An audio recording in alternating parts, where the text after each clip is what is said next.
নমস্কার বন্ধুরা, welcome to my channel SB explorer. তো বন্ধুরা, তোমরা সকলেই জানতে আজকে কিন্তু কলকাতা ডার্বি ছিল, যে ডার্বির রং হলো কিন্তু সবুজ মেরুন। যে ডার্বিতে মুখোমুখি হয়েছিল মোহনবাগান এবং মোহামেডান। যে ডার্বিটা মানে একটা দুর্দান্ত ম্যাচ কিন্তু হয়েছে, মোহনবাগান দারুণ খেলেছে। তো আজকের ম্যাচের প্লেইং 11 নিয়ে কথা বলতে গেলে তাহলে কিন্তু মোহামেডান তারা কিন্তু অপরিবর্তিত রেখেছিল তাদের প্লেইং 11, কিন্তু মোহনবাগানের জেমি ম্যাকলারেন তিনি কিন্তু সুযোগ পেয়েছিলেন, আজকে ফার্স্ট 11-এ জায়গা করে নিয়েছিলেন।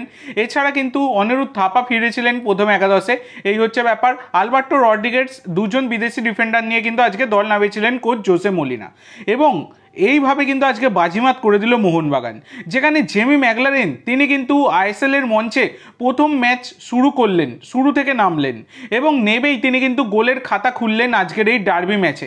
একটা বড় ম্যাচে গোলের খাতা কিন্তু খুলে ফেললেন জেমি ম্যাকলারেন। এছাড়া কিন্তু গ্রেগ স্টুয়ার্ট, সুভাশিস বোসেরা কিন্তু গোল করেছেন।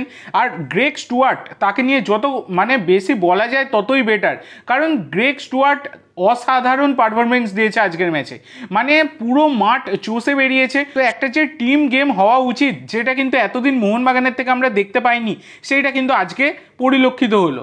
তো দারুণ খেলেছে মোহনবাগান। অনিরুদ্ধ থাপাও কিন্তু দুর্দান্ত খেলেছে আজকের ম্যাচে, সেটা বলাই যায়। এছাড়া মোহনবাগান কিন্তু অনেক গোলের ব্যবধানে জিততেই পারতো, প্রচুর গোল মিস করেছে, নাহলে কিন্তু জিততেই পারতো। এছাড়া বন্ধুরা, যেটা না বললেই নয় সেটা হচ্ছে জেমি ম্যাকলারেন। যতটুকু তাকে দেখে বোঝা গেল আজকে দারুণ প্লেয়ার কিন্তু হয়ে উঠবেন মোহনবাগানের জন্য। কারণ ব্যাপারটা হচ্ছে, তার যদি তোমরা পজিশন দেখো, যেখানে একজন আইডল স্ট্রাইকারের যে পজিশন হওয়া উচিত, যেখানে বক্সের ভেতরে বল, সেখানে কিন্তু পৌঁছে যাচ্ছেন এই জেমি ম্যাকলারেন, যেটা কিন্তু একটা বড় সুখবর সেটা বলা যায়। তো জেমি ম্যাকলারেন আরও গোল পেতেই পারতো, তো আজকে কিন্তু একটা গোল নিয়েই খুশি থাকতে হবে তাকে, তারপরে আস্তে আস্তে কিন্তু সবটা হবে। কিন্তু মোহামেডান আজকে একদমই খেলতে পারেনি, সেটা কার্যত বলাই যায়।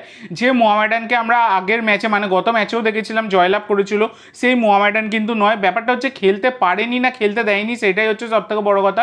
কারণ মোহনবাগান যে ধরনের পারফরমেন্স আজকে মাঠেও দিয়েছে, সেখানে কিন্তু মোহামেডান আটকে গেছে। এছাড়া মোহনবাগানের ডিফেন্স আউটস্ট্যান্ডিং। যে টম আলড্রেটকে নিয়ে আমরা এত প্রশ্ন তুলেছিলাম, সেই টম আলড্রেট কিন্তু আউটস্ট্যান্ডিং পারফরমেন্স আজকে কিন্তু দিল আলবার্টোর সাথে জুটি বেঁধে, সেটা বলাই যায়। দারুণ খেলা কিন্তু আজকে হয়েছে। তো আজকের জন্য এইটুকু বন্ধুরা, ভিডিওটি ভালো লাগলে অবশ্যই লাইক করো, শেয়ার করো।